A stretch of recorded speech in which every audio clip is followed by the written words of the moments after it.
मुच्यते। पूर्णस्य पूर्णमादाय पूर्णमेवावशिष्यते। ॐ शान्ति शान्ति शान्तिः।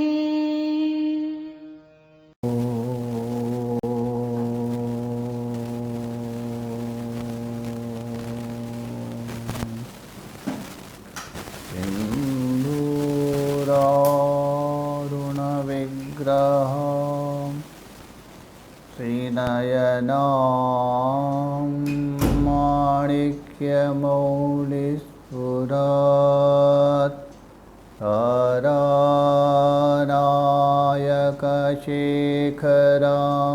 स्मितमुखी मापेन वक्षोरुहम् पाणिभ्यां बलिपूर्णरक्तजतकं रक्तोत्पलं बिभ्रति। सौम्यां रत्नघटस्थरक्तझरणा ध्यायेत्परामम्बिकाम्। श्रीविद्यां शिववामभागनिलयां श्रीङ्कारमन्त्रोज्ज्वलां श्रीचक्राङ्कितबिन्दुमध्यवसति श्रीमत्सभानायिकाम्। श्रीमच्छण्मुखविघ्नराजजननीं श्रीमज्जगन्मोहिनी मीनाक्षीं प्रणतोऽस्मि सन्ततमहं कारुण्यवरां निधिम्। ॐ गुरुर्ब्रह्मा गुरुर्विष्णु गुरुर्देवो महेश्वरः गुरुः साक्षात् परं ब्रह्म तस्मै श्री गुरवे नमः। तस्मै श्री गुरवे नमः। ॐ शान्ति शान्ति शान्तिः।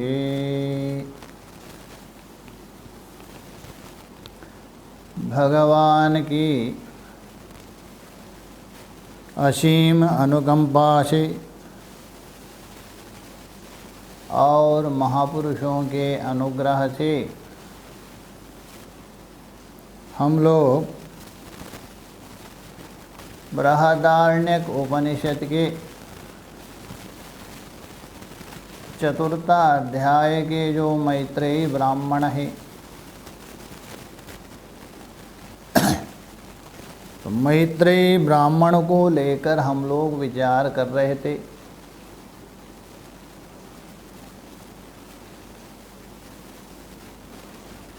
याज्ञवल्क्य ने अपनी जो इच्छा है पत्नी के सामने रख दिया, साथ साथ में अपनी जो संपत्ति है उसका विभाजन करने का प्रस्तावन भी रख दिया।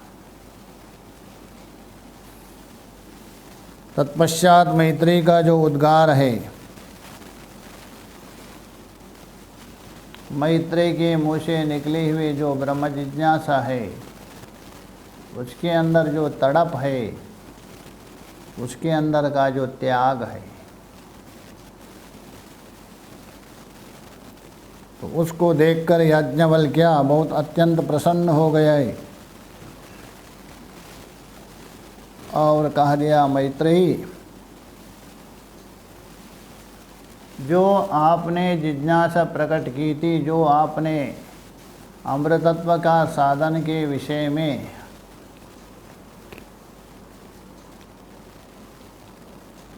जानना चाहती है, मैं अवश्य आपको बताऊंगा। और मैं जो बता रहा हूँ और मैं जो उपदेश करने जा रहा हूँ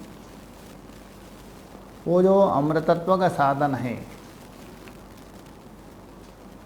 उसका श्रवण मनन के बाद तुझे निधिध्यासन करना पड़ेगा, क्योंकि निधिध्यासन के बिना संभव नहीं है।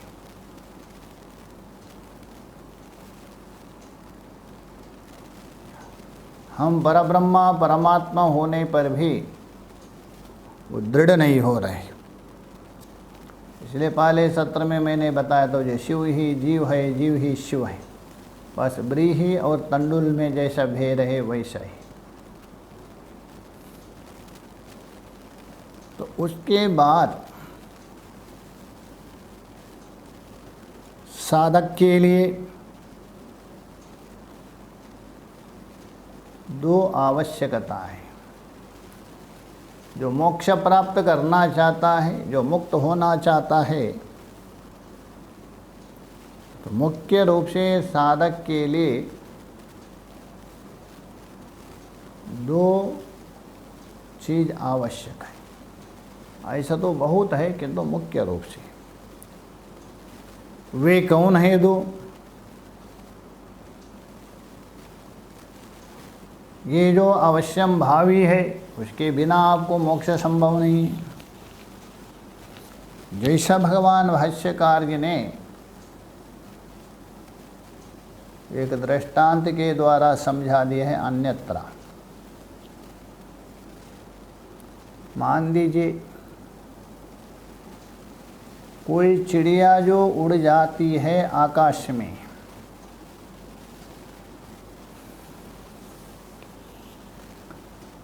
चिड़िया कौन सी चिड़िया आकाश में उड़ जाएंगी? वही चिड़िया आकाश में उड़ सकती है जिसके दोनों पंख मजबूत होनी चाहिए।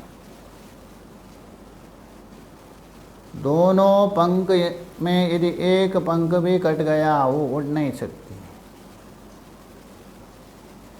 तो दोनों पंख यदि सुदृढ़ है तो आकाश में उड़ सकती है चिड़िया।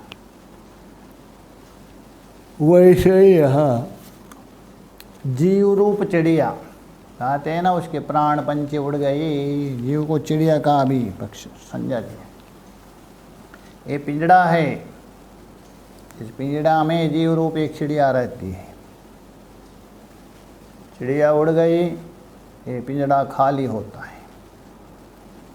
ना ही पिंजड़ा खाली, ऐसे गाते भी है।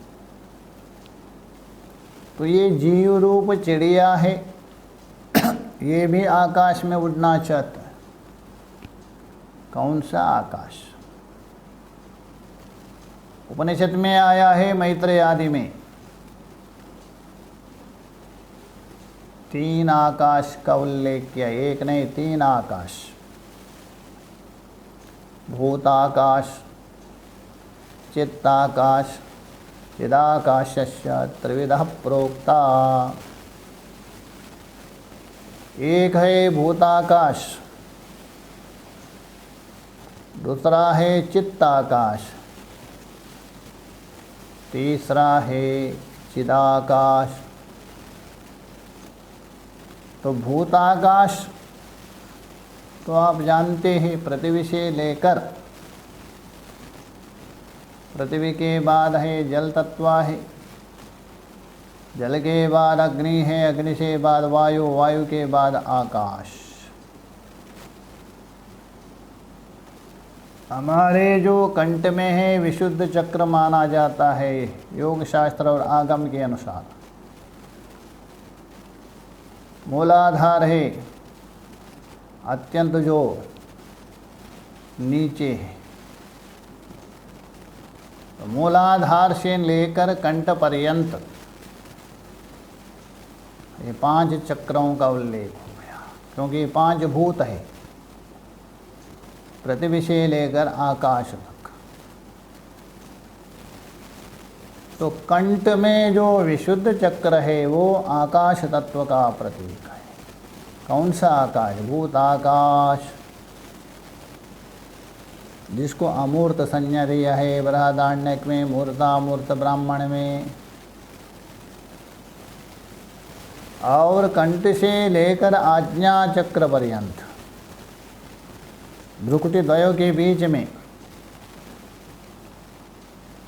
किसी किसी का मत में भ्रुकुटी द्वय नहीं, उसके पीछे भाग में मानते बिल्कुल, क्योंकि मूलाधार पीछे से आ गया है। किंतु पीछे से आकर भी सामने झुका है, ये भी किसी का एक मत है, वो अन्यथा बात है।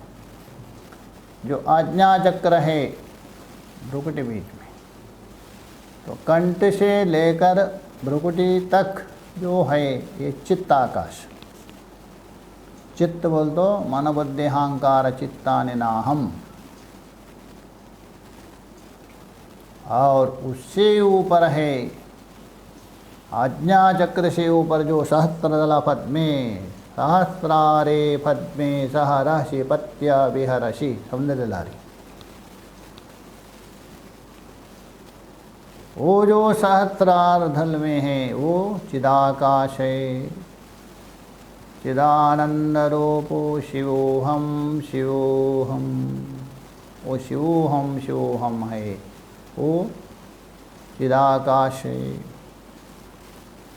इसलिए वो चिदाकाश के ओर उड़ना चाहते हैं आप, भूताकाश नहीं, चित्ताकाश नहीं, चिदाकाश के ओर उड़ना चाहते हैं। अतः चिदाकाश के उड़ना मतलब चिदाकाश की ओर पहुंचना चाहते हैं, उसको जानना चाहते हैं, उसका अनुभव करना चाहते हैं। तो आपको भी दो पंख चाहिए। ये पंख कौन है? यहाँ पंख दो है, वैराग्य और बोध नाम के दो पंख हैं। तो वैराग्य और बोध नाम के दो पंख है, दो वस्तु होनी चाहिए। तो ये दो पंख है, दो वस्तु रहने पर आप अपना जो स्वरूप है, वास्तव स्वरूप है, पूर्व सत्र में प्रतिपादन किया था है, चौथी मंजिल गई है उसको, वही चिदाकाश है। उसी को ये पर ब्रह्म कहा दिया है, उसी को मोक्ष कहा दिया है, उसके ओर उड़ान भर सकते हैं आप। ये दो बिना, ये दो चीज़ के बिना, वैराग्य और बोध, आप चिंतन भी नहीं कर सकते, प्राप्त करना दूर बात है।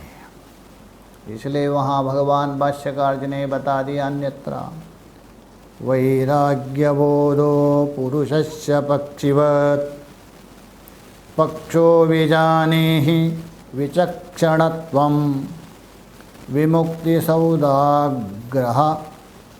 तलाधिरोहणं ताभ्यां विना नान्यतः आरोहणश्चिद्यति। भाष्यकार जी का विचार है।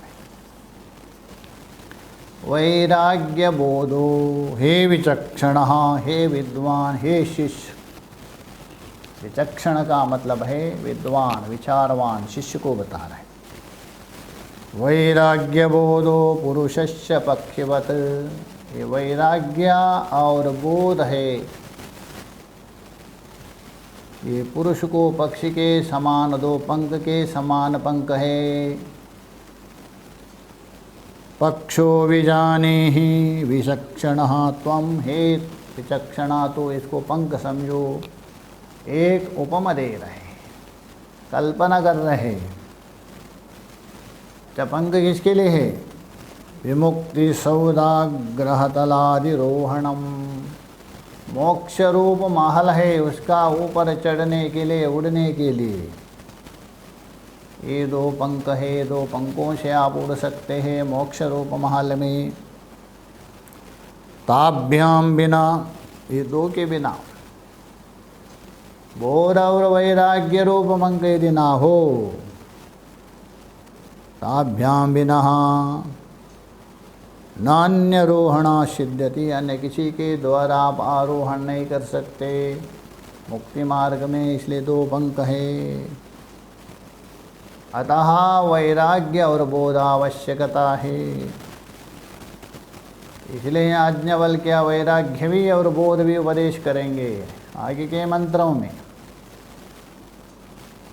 तो इसलिए मोक्ष इच्छा वाला है, संसार से छुटकार पाना चाहता है, अधिदैविक अधिभौतिक आध्यात्मिक दुख त्रय से निवृत्त होना चाहता है,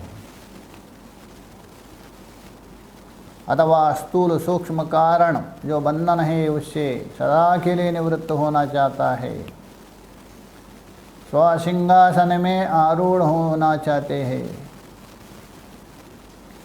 उसके लिए त्याग की आवश्यकता है। तो त्याग के बिना उसके संभव नहीं, पहले भी सूचित किया था। त्याग भी दो प्रकार का होता है,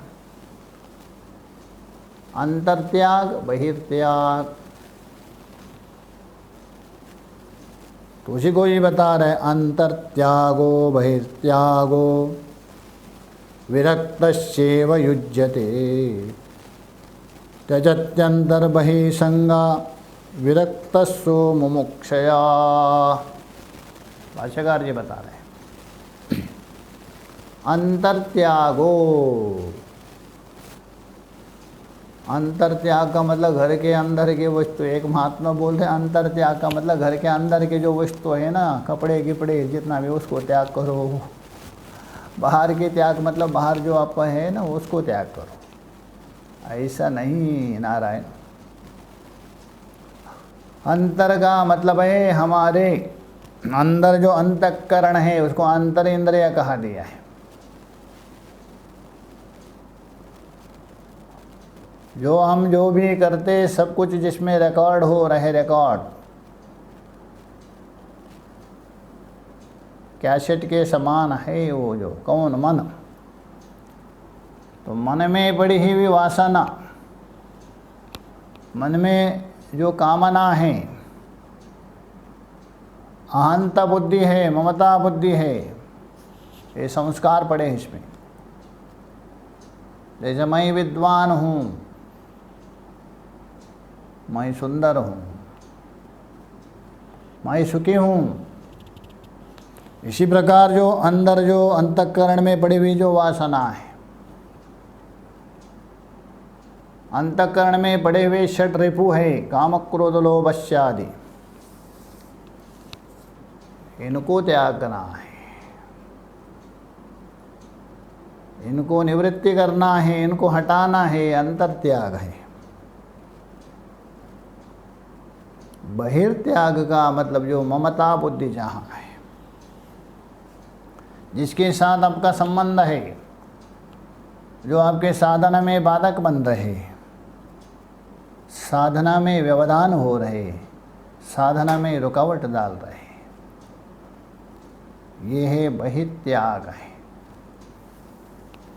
बाहर का त्याग कहा दिया। तो इसलिए अंतर्त्यागो बहिर्त्यागो, ये बात किसी के अंदर संभव, सभी के अंदर नहीं। बोलना तो सरल है, कोई भी बोल सकते हैं। बोलना क्या है, वाणी का काम है, वाणी से बोलते हैं कुछ, ऐसा करना कोई विरल पुरुष है। तो इसलिए हम बता रहे विरक्तस्यैव युज्यते, जो विरक्त पुरुष है, वैरस्य भाव जिसके अंदर है, ये पुरुष में संभव है। जो सरक्त है, आसक्ति युक्त है, मोहग्रसित है, संभव नहीं है उससे। तो विरक्तस्यैव युज्यते त्यजति अंतर्बहिसंगः, जो विरक्त पुरुष है, अपना लक्ष्य की ओर जाना चाहता है, गंतव्य की ओर पहुंचना चाहता है, तो अंदर और बाहर जितने भी जो आसक्ति है, संग है, उसको त्याग देता है।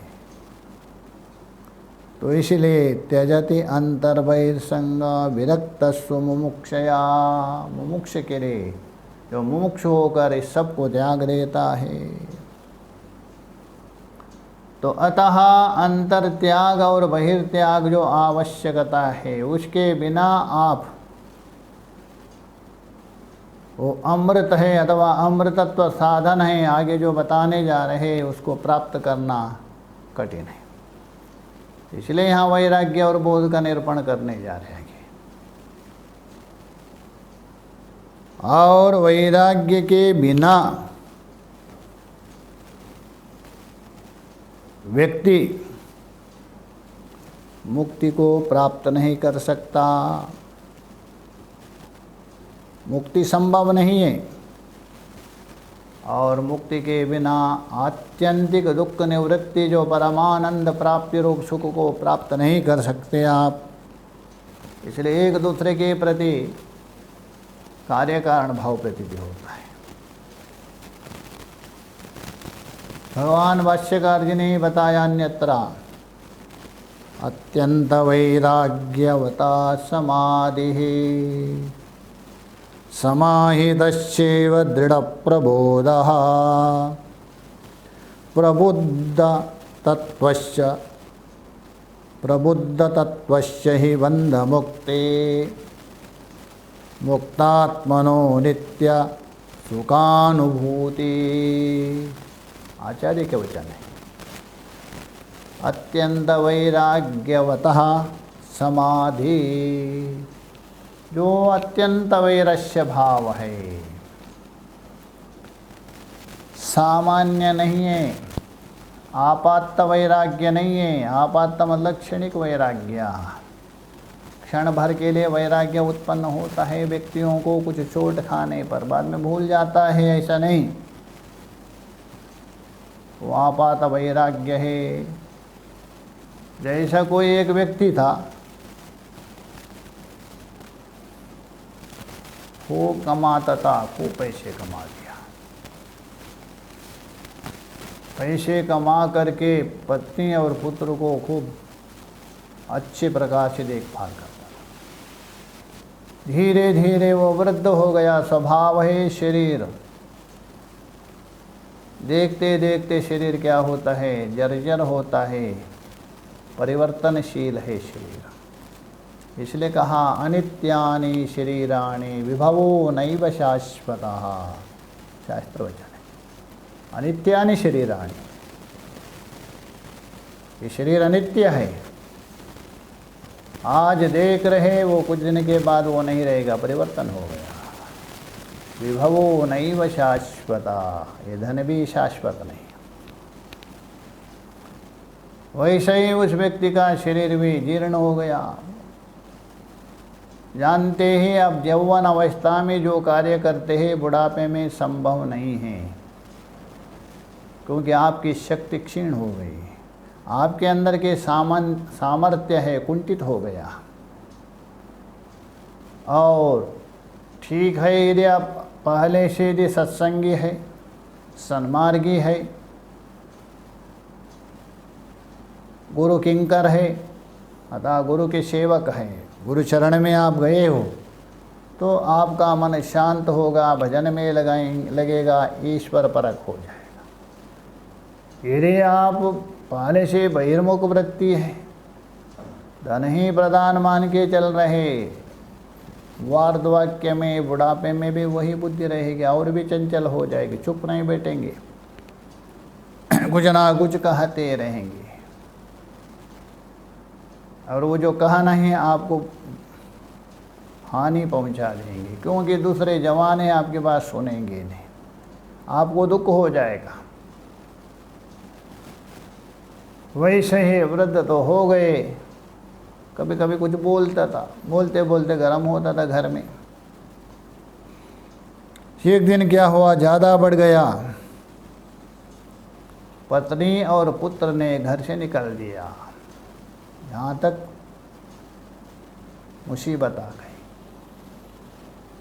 ये नहीं देखते लोग, इन्होंने बड़ा किया है, पालन पोषण किया, कोई नहीं देखते। कोई होगा ऐसा धर्मिष्ठ पुरुष है ऐसा नहीं, ये भी है, किंतु अधिक से अधिक देखिए आप वर्तमान स्थिति में, आप सुनते अपने माता पिताओं को वृद्धाश्रम में डालेंगे। जीवन भर के आपको पालन पोषण करके बड़े किया और उनको कहाँ? वृद्धाश्रम में डाल दिया। याद रखो, आप भी आगे वैसे ही आपको भी आपके आने वाले आपको वृद्धाश्रम में डालेंगे। उनकी इतना सेवा नहीं कर सकते। आप है संसार में, संसार का आप बोझ ले लिया है, बाकी सब परिवार को पालन पोषण कर रहे। क्या माता पिता आपको वजन हो गए? ज़्यादा बोझ हो गए क्या? उनको वृद्धाश्रम में भेज रहे। ये स्थिति हो गई।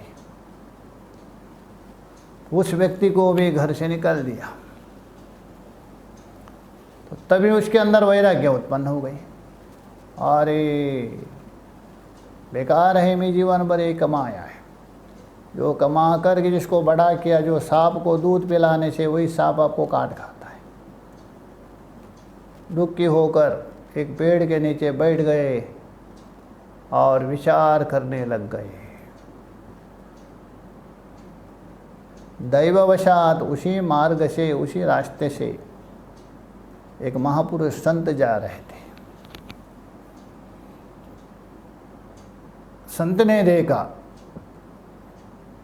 क्योंकि संतों का संत हृदय नवनीत समाना, बाबा तुलसी जी बता रहे हैं, नवनीत के समान है उनका हृदय। दूसरे का दुख सहन नहीं कर सकते, अपना सुख को त्याग करके भी दूसरे को हित करना चाहते हैं,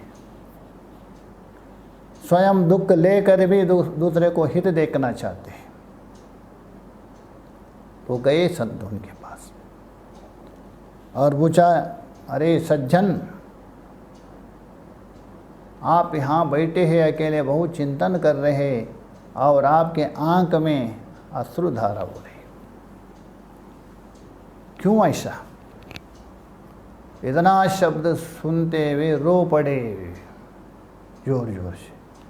महाराज क्या करे, जमाना बदल गया, घोर कलयुग आ गया। संत ने पूछा, हुआ तो क्या, बता दीजिए। तो उन्होंने बता दिया, ऐसा ऐसा हो गया, पत्नी और पुत्र मिल करके मुझे घर से बाहर निकाल दिया। संत ने सोचा ऐसा नहीं होना चाहिए था, गलत हो गई, अनर्थ है। कोई चिंता नहीं, अभी भी एक रास्ता है, मेरी बात यदि माने आप अपना कल्याण कर सकते हैं।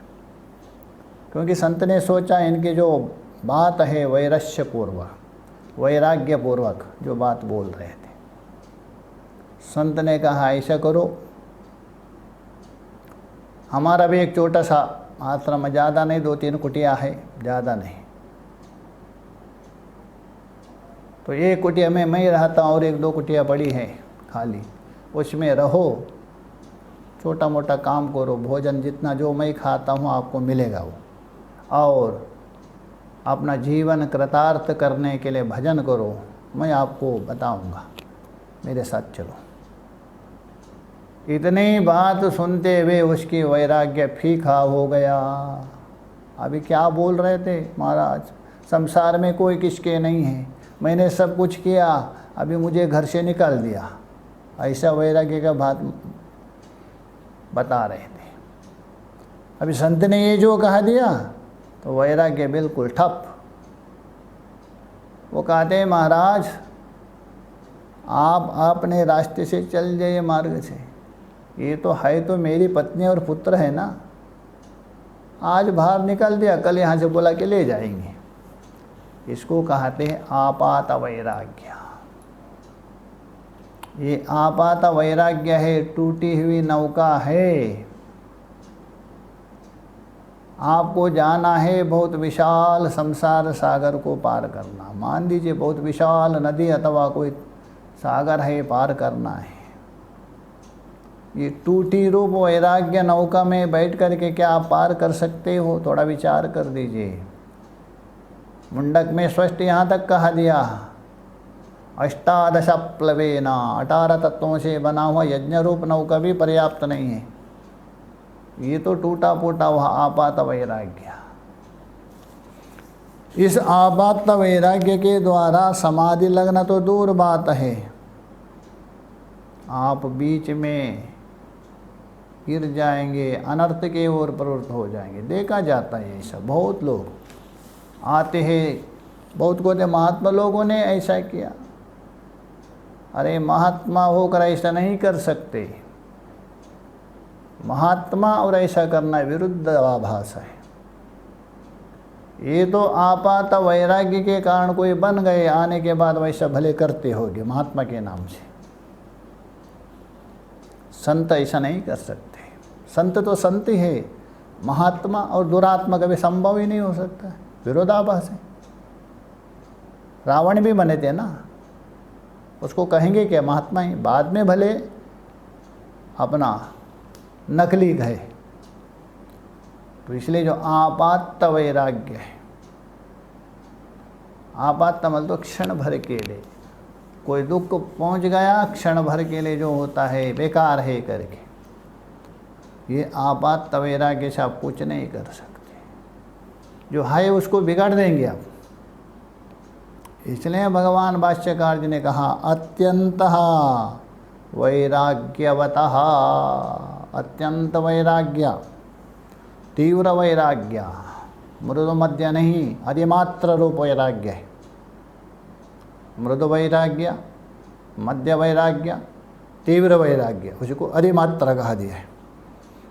तो उस अधिमात्र वैराग्य है तीव्र वैराग्य। ये क्या है तीव्र वैराग्य? अवरोक्षानुभूति में भगवान भाष्यकार जी ने काकविष्टवत प्रयोग किया है। काकविष्ट, कौवे की विष्ट को देखते हुए आपको जिस प्रकार उपेक्षा होती है, त्याग बुद्धि होती है, वैसा विषयों के प्रति यदि हो। अच्छा, वहाँ काकविष्ट क्यों कहा? अन्य कोई विष्ट प्रयोग क्यों नहीं किया? गर्दभा विष्ट क्यों नहीं किया? गधे का बीट है। विद्यारण्य स्वामी जी ने वहाँ बता दिया, गर्दभा की विष्ठा भी कभी ना कभी किसी के लिए काम आती बोलते, किंतु कौवे की जो विष्ठा है किसी काम में नहीं था, अत्यंत दुर्गंध युक्त है। वैसा ही ये विषयों के प्रति आपकी दृष्टि हो जावे। ये विषय भी वैसा है कौवे की विष्ठा के समान, तभी उसी का नाम है अत्यंत वैराग्य। तीव्र वैराग्य कहिए, अधिमात्र वैराग्य कहे, उसी को यहाँ संकेत कर रहे। अत्यंत वैराग्यवतो समाधि, भाष्यकार जी का वचन है। अत्यंत वैराग्य है तो उस वतः समाधि, तो समाधि हो जाती है। समाधि का मतलब ये नहीं बिल्कुल आंख बंद करके कोई ये कर रहा। समाधि बोल तो समाहित होना। समाधि का मतलब सम्यक दीयते, अच्छे प्रकार से आप मन उसमें स्थापित कर सकता है, अच्छे प्रकार से मन जिसमें लगा सकते हैं, वही समाधि। तो वो जो आपका मन स्थिर जब तक नहीं होंगे तब तक आप उस परमात्मा में मन नहीं लगा सकता, अथवा परमात्मा को प्राप्त करने की जो अमृतत्व साधन है बताने जाएंगे आगे, उसमें मन नहीं लगा सकते। आप जानते ही, फोटो खींचना है आपको मोबाइल से होता हुआ कैमरे से, फोटो खींचने वाले का यदि थोड़ा हाथ हिल गया, रिकॉर्डिंग करते हैं आप, थोड़ा कैमरा हिल गया, थोड़ा इधर उधर टेढ़ा मेढ़ा होगा, कभी शिकायत करते हैं महाराज थोड़ा टेढ़ा हो गया करके। टेढ़ा हो मेढ़ा हो,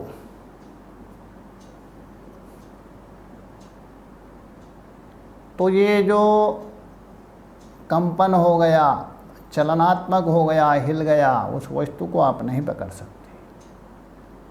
यदि खींच भी लिया फोटो, आप खींचने वाले का हाथ इधर उधर हिल गया, टेढ़ा मेढ़ा हो गया फोटो, यहाँ तो आपको परमात्मा का फोटो खींचना है ना। परमात्मा का फोटो खींचने का मतलब ये नहीं कोई कहेंगे परमात्मा का मूर्ति है उसका फोटो खींचना, ये अर्थ नहीं लेना, अनर्थ हो जाएगा। यहाँ परमात्मा का फोटो खींचने का मतलब है ये जो मन है आपका, मन में उस परमात्मा का चिंतन, परमात्मा का अनुसंधान करना, क्योंकि मन से ही प्राप्त किया जाता है। कट में मनसा एवा प्राप्तव्या, अनुसंधान मन से ही प्राप्त किया जाता है। कौन सा? 2 प्रकार के मन हैं। मैत्रेय में कहा शुद्धम च शुद्धम च, शुद्ध मन और अशुद्ध मन। तो शुद्ध मन में ये आ गया जो वैराग्य युक्त मन, राग द्वेष से रहित मन, संस्कृत मन, पवित्र मन। उस मन के द्वारा ही आप समाहित कर सकता है, केंद्रित कर सकता है। तो इसलिए आपको समाधि बोल तो समाहित करके उस परमात्मा में यदि लगाना है तो वैराग्य के द्वारा उस मन में पड़ा हुआ कूड़ा कचड़ा को धोना पड़ेगा। तृष्णा नाम का जो कूड़ा कचड़ा है, आसक्ति नाम है, कामना है, वासना है, क्रोध आदि को धोना पड़ेगा। तभी वहाँ बता दिया अत्यंत वैराग्यवतः समाधि। समाधि बोल तो आंख बंद करके बैठे प्राण चढ़ा कर ये समाधि नहीं लेना। या समाहित, समाधि बोल तो समाहित, एकाग्रता। क्योंकि जैसा मान लीजिए कोई दीपक जल रहा है, दीपक जल रहे बिल्कुल आपको मालूम नहीं पड़ता था, शिका एकदम सीधा बिल्कुल है, नीवा तस्ता करके गीता में बता दिया। थोड़ी हवा आ गई आप इधर उधर हिलने लगेगा, बिल्कुल शायद बुझ भी सकता है कभी। वैसे ही हाँ वासना आदि जो कामना आदि हवा के द्वारा हमारा मन इधर उधर हिल रहे पिंडुल के समान। ऐसा जो हिलने वाला मन, गीता में उसी को चंचलम में मनः कृष्णा, अर्जुन का प्रश्न, वो चंचल मन है। उस चंचल मन के द्वारा परमात्मा को पकड़ नहीं सकते, परमात्मा में मन नहीं लगा सकते, परमात्मा का चिंतन नहीं कर सकते। इसलिए आपको वैराग्य के द्वारा समाहित करना पड़ेगा। वैराग्य के द्वारा विषयों को त्याग दिया, तृष्णा हट गई। तृष्णा यदि हटे तो क्रोध कहाँ से आएगा आपको? क्योंकि क्रोध वहीं आता है मनुष्य को, ध्यायते ये विषयान पुंसा, गीता में सुना होगा 2 अध्याय में। विषयों का यदि चिंतन किया आप, उसके बाद संग हो जाएगा उसमें, उसके बाद उसको प्राप्त करने की आप इच्छा करेंगे। आपके अंदर तृष्णा हो गई, विषय का चिंतन करने से तृष्णा उत्पन्न हो गई, चाहत उत्पन्न हो गई, मुझे चाहिए, और प्राप्त करने के लिए आप प्रयत्न करेंगे। यदि कोई उसमें व्यवधान करेंगे तो क्रोध उत्पन्न होता है। तो क्रोध प्रकट होता है, उसका कारण है तृष्णा का अथवा इच्छा का व्यवधान आने से। तो इच्छा पूर्ण नहीं हो गई आपकी, आपकी कामना पूर्ण नहीं हो गई, क्रोध में परिणत हो जाती। इसलिए कहा दिया कामना के 2 पुत्र हैं, एक क्रोध, दूसरा एक लोभ। कामना यदि पूर्ण हो गया आपके अंदर, लोभ उत्पन्न होगा और भी मुझे मिले करके। इच्छा यदि पूर्ण नहीं हो गई, क्रोध उत्पन्न हो गया। यदि आपने वैराग्य के द्वारा सबको त्याग दिया, इच्छा ही नहीं है, कामना ही नहीं है, तो क्रोध कहाँ से आएगा? मोह कहाँ से उत्पन्न होगा? मात्सर्य कहाँ से आएगा? वहाँ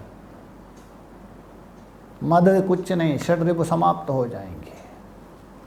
एक के पीछे एक खड़े हैं 6 रिपु। तो इसलिए यहाँ कहा दिया अत्यंत वैराग्यवतः समाधि। अच्छा, अत्यंत वैराग्य व्यक्ति समाहित हो जाता है। समाहितश्चैव दृढ़ प्रबोधा, जो समाहित हो जाता है, एकाग्र हो जाता है। समाहित मतलब एकाग्र, एकाग्र का मतलब एकमेवा परमात्मा एवा अग्रम आश्रयम यस्य, एक परमात्मा ही अग्र है, आश्रय है। परमात्मा से अतिरिक्त कोई आश्रय नहीं। उसी का नाम है अनन्य भक्ति, अनन्य चिंतन, अनन्य अनुसंधान। वो जो एकाग्रता है उसी का नाम है समाहितस्य दृढ़ प्रबोधा। आपका जो बोध है दृढ़ हो जाएगा, दृढ़ प्रबोध होगा, तो दृढ़ बोध हो जाएगा। दृढ़ बोध का मतलब है मैं कौन हूँ। पहले बिल्कुल आपने जीव मान लिया था, जैसा जैसा आगे बढ़ेंगे अरे मैं जीव नहीं हूँ, क्योंकि शास्त्र बता रहे, गुरुदेव बता रहे आप ब्रह्म ही हैं। होने पर भी कभी कभी क्या है, आपका मन पुनः जीव भाव में आ जाता है, भ्रमित हो जाता है, किंतु समाहित हो गया, चित्त बिल्कुल परमात्माकार हो गया, तभी आपको निश्चय होता है, दृढ़ बोध होता है मैं परमात्मा ही हूँ करके। तो दृढ़ बोध यदि होने के बाद प्रबुद्ध तत्वस्य ही बंध मुक्ति, जो प्रबुद्ध तत्व है, जिसने उस आत्मस्वरूप को जान लिया, अपने को पहचान लिया, ऐसे जो प्रबुद्ध तत्व है उसका बंधन मुक्ति होती है। अविद्या काम कर्मादिरेव बंधः, और कोई बंधन नहीं। मूल है अविद्या, भाष्यकार जी बार बार बता रहे हैं, मूल है अविद्या। अविद्या के द्वारा उत्पन्न होने वाली कामना, उसके बाद होने वाला कर्म, यही बंधन है। ये जो अविद्या काम कर्म रूप जो बंधन है उसे मुक्त होता है। मुक्तात्मनो, जो मुक्तात्मा है, नित्य सुखानुभूति, जो नित्य सुख का अनुभव करता है, वो नित्य सुख कौन है? सच्चिदानंद परब्रह्म। जो सच्चिदानंद परब्रह्म है वही मैं हूँ, इस प्रकार नित्य अनुभव करता है। अच्छा, इस अनुभव का मूल कौन का? अत्यंत वैराग्य हो गया। इसलिए वैराग्य के बिना, बोध के बिना मोक्ष संभव नहीं है। इसलिए यहाँ दोनों को निरूपण करना चाहते हैं। और वो जो वैराग्य है प्रकरण भेद से, अन्य शास्त्र में योगादि में 4 प्रकार बता दिया है वैराग्य का। यतमान संज्ञा है, व्यतिरेक संज्ञा है, एकेंद्रिय संज्ञा है, वशीकार संज्ञा है। 4 भेद किया है। अधिकारी भेद से 4 भेद माना है। यतमान, व्यतिरेक, एकेंद्रिय, वशीकार आदि। उसके विषय में पहले बहुत बार सुना दिया। और पुनः भगवान भाष्यकार जी ने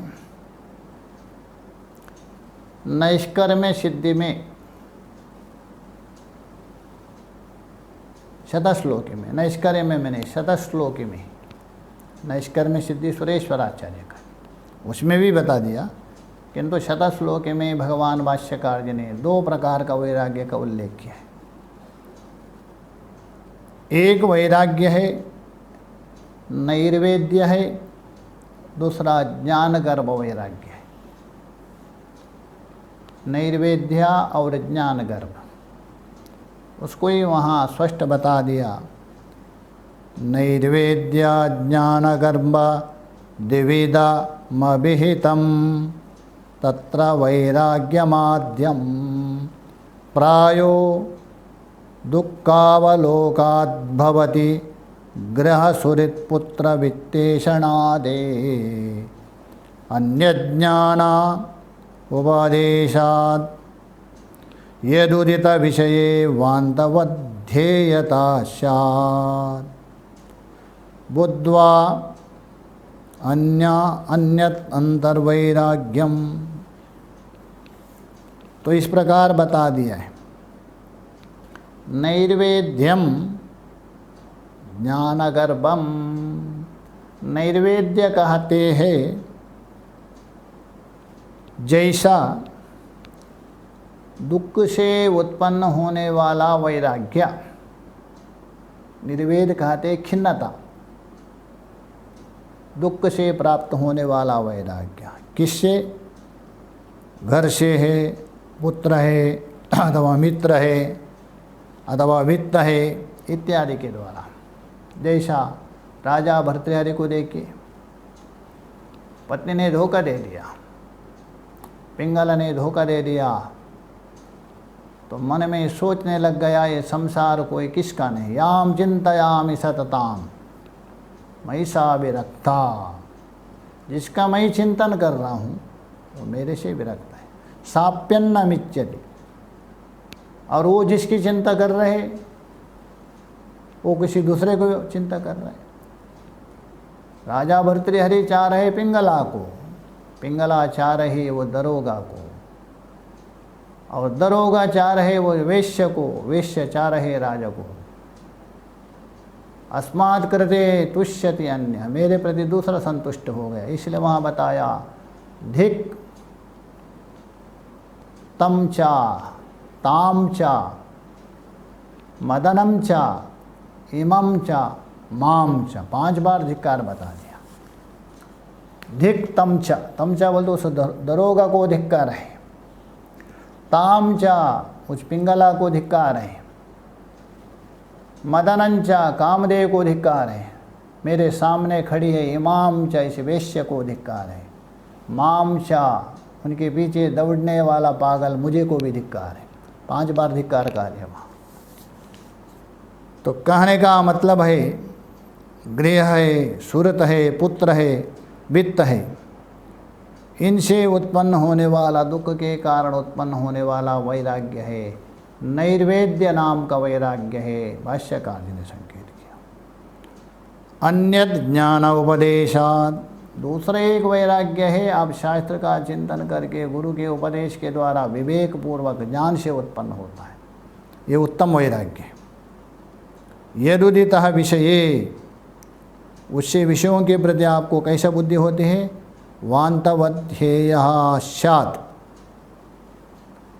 जैसा आप वमन करते हैं उल्टी करते हैं, आपको पता है यदि खाने के बाद यदि उल्टी किया, उल्टी कितनी गंदी होती आप देख भी नहीं सकते। वैसे ही वहाँ वान्तवध्येयता, उल्टी के समान त्याग देता है वो, क्योंकि ज्ञानपूर्वक वैराग्य है। और उसको त्यागने के बाद दोबारा ग्रहण कभी भी नहीं कर सकता। वैसे ही विषयों को उल्टी के समान एक बार त्याग देता है वो, बाद में कभी ग्रहण नहीं कर सकता। हाँ, निर्वेद्य वैराग्य है, वो कभी ग्रहण भी कर सकता है। किंतु योग वासिष्ठ में वशिष्ठ भगवान जी ने बता दिया, यदि आप एक बार वैराग्य पूर्वक त्याग करके निकल गए, दोबारा उसको ग्रहण करते हैं, ऐसा शब्द प्रयोग किया, वो मनुष्य नहीं है। सागर दबा, गदा कह दिया वशिष्ठ जी ने, स्पष्ट बता दिया। बुद्धो बुद्ध्वा बुद्ध्वाणि अत्यंत वैराग्यम व्यापदार्थेषु दुर्मति बध्नाति वासना भूयो नरो नासो सकर्दबा।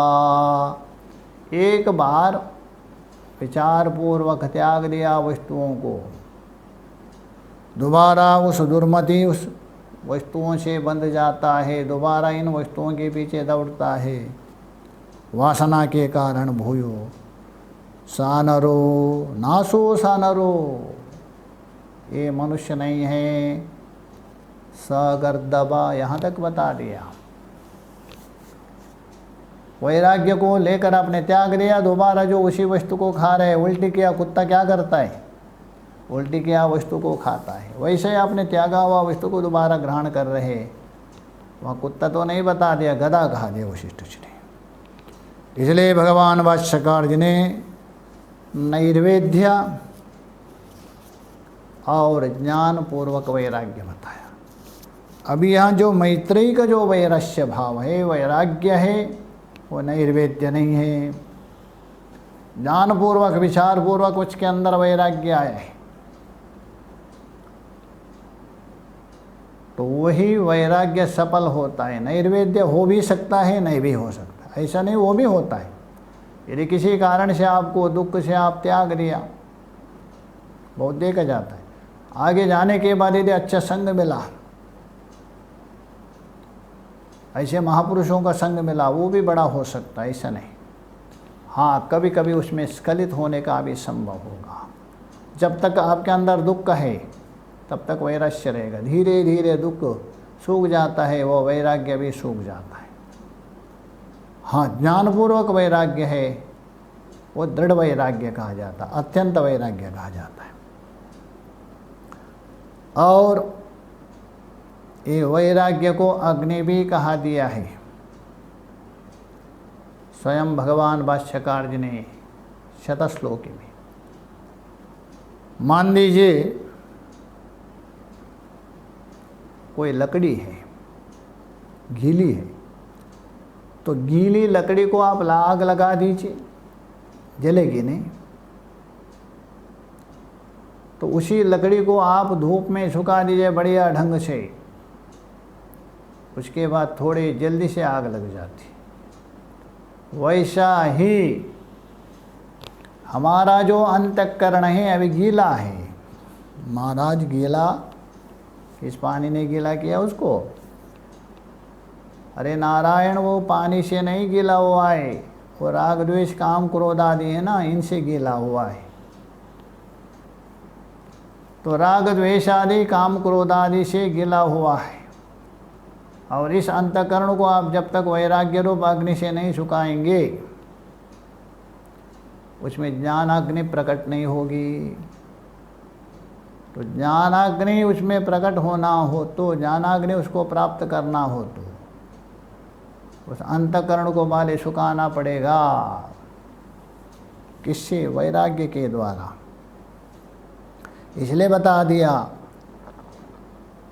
न अकस्मादार्द्रवेद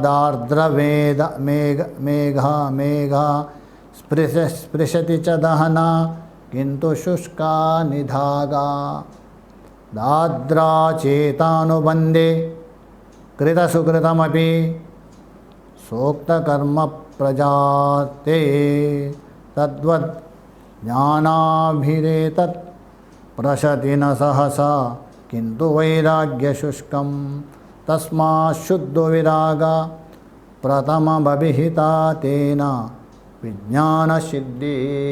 भाष्यकार जी बोल रहे हैं, अकस्मात किसी लकड़ी में, गीली लकड़ी में आग लगती नहीं है, इसलिए उसको पहले निधागा, धूप से सुखा दीजिए बढ़िया।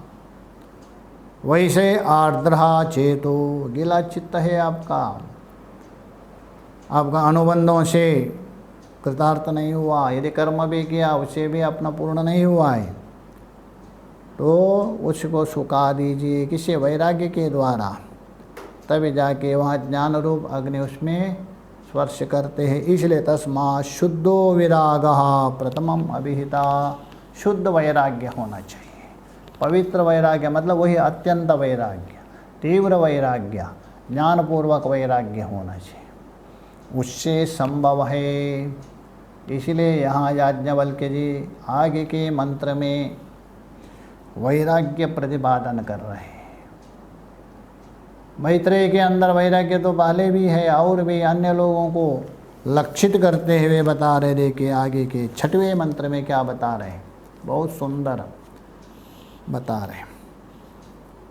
स उवाच नवारे पत्युकामाय पतिप्रियो भवति आत्मनस्तु कामाय पतिप्रियो भवति नव अरे जायाय कामाय जायप्रियो भवति आत्मनस्तु कामाय जायप्रियो भवति नवारे पुत्राणां कामाय पुत्राः प्रिया भवन्ति आत्मनस्तु कामाय पुत्राः प्रिया भवन्ति नवारे वित्तस्य कामाय वित्तं प्रिया भवति आत्मनस्तु कामाय वित्तं प्रियं भवति नवारे पशूनां कामाय पशवः प्रिया भवन्ति आत्मनस्तु कामाय पशवः प्रिया भवन्ति नवारे ब्रह्मणा कामाय ब्रह्मा प्रियं भवति आत्मनस्तु कामाय ब्रह्म प्रिया भवति नवारे क्षत्रस्य कामाय क्षत्रं प्रियं भवति आत्मनस्तु कामाय क्षत्रं प्रियं भवति नवारे लोकानां कामाय